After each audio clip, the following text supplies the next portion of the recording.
Okay, this video is how to dress for a woman. I've had several female viewers ask me to make a video on how women should dress. Part of it came out of the fact that I made a video how men should dress. I know how men should dress. I'm a man, okay? I think about that. Women actually know a lot about clothing. They know a lot about makeup. That's sort of like part of their job to know that, okay? Physical appearance is important for both, but it's a lot more important for a woman than it is for a man. So, simple stuff. Light colors make you look heavier. Dark colors make you look skinnier. Okay, and everybody's got their own personal features based on their hair color, their skin color, etc., their eye color that affect what clothing choices they should make, their body shape.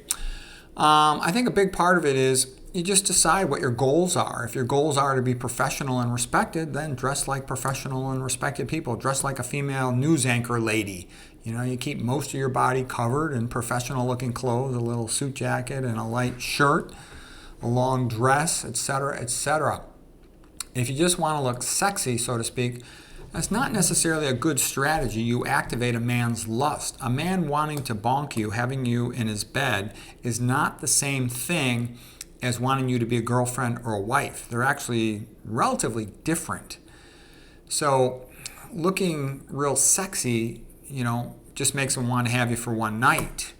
If you want to be a wife, and to me, all women should make it their goal to get well married because it's the easiest job in the world for a woman.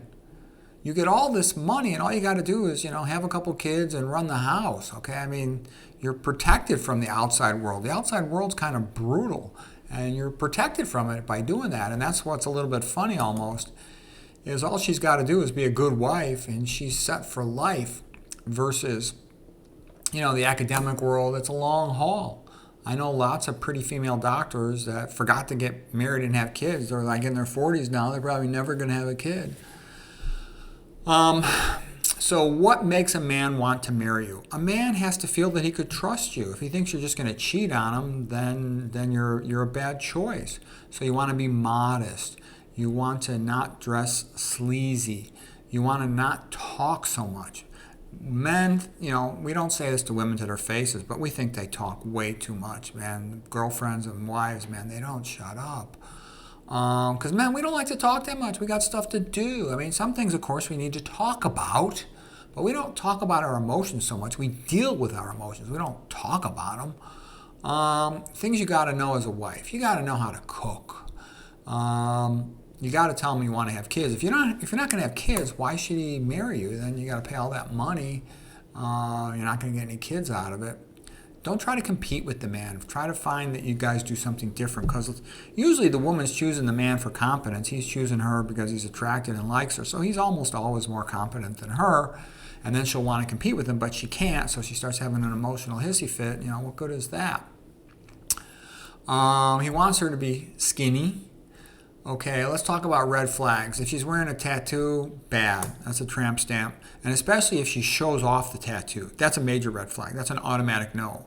That makes you think she's more likely promiscuous. She more likely has venereal disease, hepatitis. I told my current wife, I said if she had a tattoo, I would not go out with her. I'm kind of lucky. I can kind of take my pick of the women. But yeah, tattoo would be no-go, automatic. If I showed up for a date and the woman had a tattoo, I would just walk away. I know I sound like a jerk, but it's true. I can take my pick, so I'm not going to deal with that. If she's got a nose ring or an eyebrow ring, to me that's like a neon sign on her head that says I'm crazy. I don't want to deal with it. She's, going to have this whole, drama story. We don't like drama queens. Every guy's had a girlfriend at one time or another who was a drama queen. We don't like them. The man's always trying to achieve something. A good man, he's always trying to achieve something. He works all day, comes home, he's tired. He just wants a peaceful house. He wants the woman to cook dinner for him, greet him in a nice way, make the two-back beast at night before going to sleep. That's about all we want. We don't want much, okay? Meanwhile, she wants him to buy a house, wants him to buy her a car, wants him to take her on vacation. She wants a lot more from him than he wants from her. What else? If she's wearing clothing that's too tight or too skimpy or too much makeup, that activates the 304 signal in a man's man. You know what a 304 is, HOE. So that's really bad. So automatically then she's not wife material.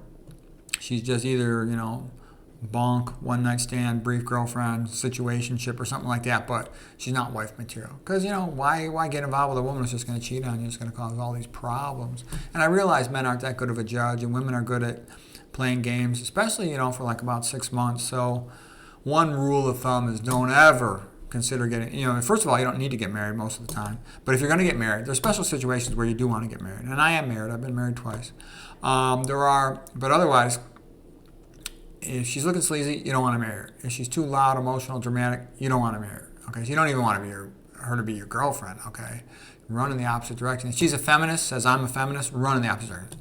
Feminism, when a woman says she's a feminist, it's like as if she just said, I hate men, I love to kill babies, and I am delusional. Okay? Women are very different than men. Women need men a lot more than men need women. They don't have physical strength. They also, what I've seen with the women in my life, they have a very different worldview than a man. A man is used to bad things happening, pessimistic. Nobody cares about him. Nobody wants to sleep with me. Nobody cares about me. So I don't really expect much when I walk into a new place, a new environment, or I meet new people. I just figure they're going to be indifferent to me, and if they find out I'm a genius, then they're going to hate me. Okay, that's about it. I have very low expectations. Versus what I've seen with the women in my life, they have very positive expectations of other people, which might sound nice, but the truth is they're totally unrealistic. They're not dealing with reality, and they get treated better because the world's nice to pretty women, okay? But that's why I think they're also bad parents, because if you try teaching, your sons, boys, let's say a teenage boy, that the world's a nice, kind, thoughtful, reasonable, fair place, the kid's gonna be destroyed. You teach them the world's a brutal, cruel, unfair place where you can't rely on other people and other systems or institutions. You better get good at something so you can make some money. That's good, realistic advice. Sometimes you have to rely on other people or institutions, but you should also be careful, okay? Because sometimes they'll do right, but a lot of times they won't. And so being pessimistic and skeptical is protective. Okay, we don't like it when women have short hair. It's like, why do you want to look like a man? Usually it means that she hates men. Don't get me wrong. I know there's exceptions to all of these. But usually when we see a woman with short hair, we think she's a lesbian and she hates us. Okay? Don't get me wrong. That's not always true. I realize it, but that's it just from experience. It's happened to us so many times. That's what we immediately think. Okay, we want a woman who, if we want a long-term girlfriend or a wife, we want somebody who's reasonable, not having all these emotional outbursts. So many women, they're like emotional roller coasters, always creating dramas and a fuss. And it's like, we don't need that. We got a lot of work to do. The woman's bored, and so she always wants a drama. The man is tired. That's why he wants peace. Let's see. We'd like the woman to have at least some intelligence that she can discuss something. It's great if she'll read a book or have some experience in something that's of interest so we can talk to her a little. In general, marriage is, some people see it as overrated because a woman's picking the man for his competence and skill and maturity and earning provider ability. He's picking her because he likes her and he's attracted to her. So then once the marriage happens, the woman kind of becomes in control of the man. So in a sense, marriage has a tendency to put the stupid person in charge of the smart person. And that's not good. The woman gets way too much power because, he always wants a two-back beast more than she does. And if it goes to divorce, she comes out ahead. So if he at least has a little bit of control of the money, that helps. But there's always little negotiated things in a marriage. Okay, everybody knows that. Okay, and a good woman will be reasonably fair. One of the things that annoys, these are some annoying things women do. The reason I'm telling you all this stuff, and I know this is supposed to be about how to dress, but I'm giving this as advice to women, really as much as men, because tons and tons of women, they can't find a man. There's more and more women that are single and unhappy than ever before. And one of the reasons why women have a hard time finding a man is because their behavior is so bad. The man goes out with them and he's like, God, she's a crazy emotional basket case. I just don't want to deal with this. So I'm telling you things that men find annoying that women do. Like the man's trying to do something difficult, whatever it might be, like making a YouTube video, okay, or whatever.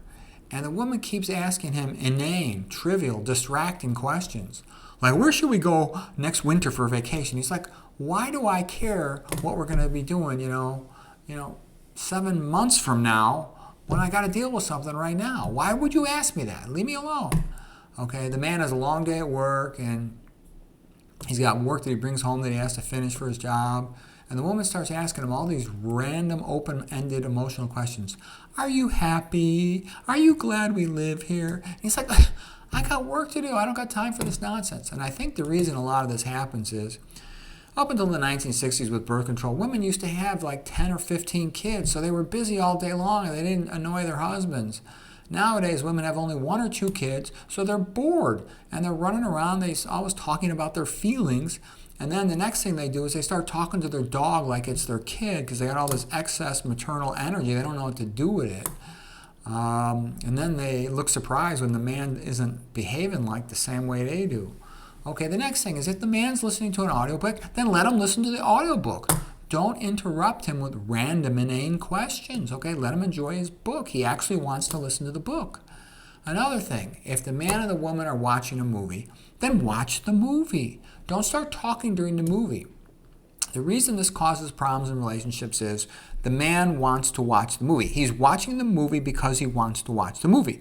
Whereas a woman, a lot of times, she's only watching the movie because she wants to be with the man. And then she wants to have a conversation. She could care less about the movie. She just cares about trying to increase her control of the relationship and doesn't care about the movie. So the guy's like, why do you want to watch a movie with me? And then you don't want to watch a movie. You just want to talk, okay? Schopenhauer used to write about that, how we'd go to the theater and the women would just be having all these random social conversations and not paying attention. They're like watching a Greek tragedy. He's trying to understand the play. Another thing to not do with your boyfriend and your husband is don't say stuff to him like, oh, honey, everything will be okay. I know it will. What I'm saying is don't talk to your old man, your boyfriend, husband, like he's your kid. We're not your kid, okay? We're more mature, objective, and sophisticated than you are, so stop talking to us like we're a kid. Women do that a lot. They're talking to me like I'm a kid. I'm not a kid. I'm an old man, okay? I'm not a kid. The next thing is, you make a deal with a woman and then she always tries to renegotiate a couple months later when she senses an opportunity for herself. She always wants more. You can get away with that for a while, but men really find that annoying. I'm just letting you know. Another thing men find annoying is there's all this excess complaining and grief about Christian men. Oh, Christian men, this or that. And then, the border gets overrun by a bunch of third world savages and they, what RA, what letters are going to come next, and a P and E, young women, and nobody says anything about that. It's like, excuse me? The man is a jerk if he opens the door for a lady, and he's a jerk if he doesn't open the door for the lady. But if third world savages gang, that R word, that's okay? I don't think so. Anyways, I realized I didn't say much about clothes, but I think the question the lady was really asking me was, how can a woman be more effective in attracting a man? And be skinny. Eat a plant-based diet, at least 90% of your calories, okay? Exercise, so you're more energetic. Read a book, so you're more interesting to talk to. Be modest. Be like the kind of woman where he senses he could trust you long term. Don't be promiscuous. Don't have a high body count. Okay? So men are more interested in your past, I heard some dating coach say, whereas a woman's more interested in the man's future. Does he have the earning capacity to support her? You guys know enough about how to dress. You got a bazillion, commercials and books, and you all talk to each other and you think about it, and that's a big subject with you guys. You know your makeup better than I ever will. I don't pay much attention to it. I either like a woman or don't, think she's attractive or I don't. And if a woman is modest, skinny, pleasant, upbeat, not a drama queen, we're probably going to like it. We like you guys a lot more than you like us. At the dating sites, the men will say something like 80% of the women are attractive, whereas if you ask a woman, she'll only say about 20% of the men are attractive. So that's the bottom line. Men like women a lot more than women like men, but women need men a lot more than we need women. We like you guys. I want somebody to cook. I want somebody to make the two-back beast. I want somebody to do my laundry. I just like having you around. We find you kind of fun. We just like you. We can't help it. We just do. We're programmed to just like women. But most relationships, it's the woman who screws things up because she creates a drama and then she cheats or makes a fuss, and boom, the marriage or the relationship's over. Sometimes it's more to it than that, of course. But anyways, for what it's worth, that's about the best I could do on dressing for women. I don't know much about clothes for women.